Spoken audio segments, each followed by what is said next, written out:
చాలా ఉంటారు, చాలా మంది ఒక కంటిన్యూస్ గా ఒకటే ప్రెజర్ ఫీల్ అవుతుంది.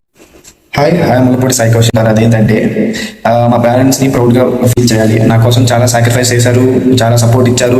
కాబట్టి మైండ్లో ఒక థాట్ ఉంటుంది, నేను సక్సెస్ అవ్వాలి, సక్సెస్ అవ్వాలి, పేరెంట్స్ ప్రౌడ్ చేయాలి. బట్ కొన్ని టైమ్స్ థింగ్స్ ఏంటంటే మనం ప్లాన్ చేసిన ప్రకారం అన్ని జరగవు కదా. జాబ్ రేట్ అవ్వచ్చు, డైరెక్షన్ క్లియర్గా ఉండకపోవచ్చు, అప్పుడు కొద్దిగా గిల్టీ ఫీల్ అవుతాం. బట్ బ్రో ఇప్పుడు జర్నీ స్లోగా ఉండొచ్చేమో కానీ as long as your trying your moving forward అని అర్థం.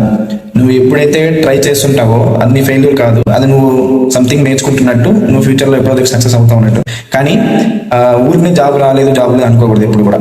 ఒకసారి నీకు నువ్వు క్వశ్చన్ చేసుకోవద్దు, జాబ్ రావట్లేదు, నేను జాబ్ కోసం ట్రై చేశానా లేదా, నేను ఎంత ట్రై చేస్తున్నాను, నాకు నిజంగా నేను ట్రై చేస్తున్నానా లేదా అసలుకి.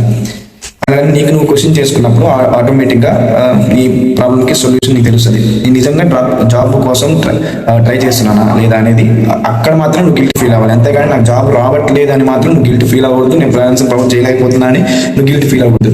నువ్వు ఓన్లీ ఒక దగ్గర నువ్వు ఫీల్ అవ్వాలి, నిజంగా నేను జాబ్ కోసం ట్రై చేశానా లేదా, అది ఒక్కదాని మీద నువ్వు ఆలోచించు. ఒకవేళ జాబ్ చేయకపోతే, ఒకవేళ అలాగా నువ్వు ప్లాన్ చేయకపోతే, నువ్వు చేయలేకపోతే, start learn today, let's grow together.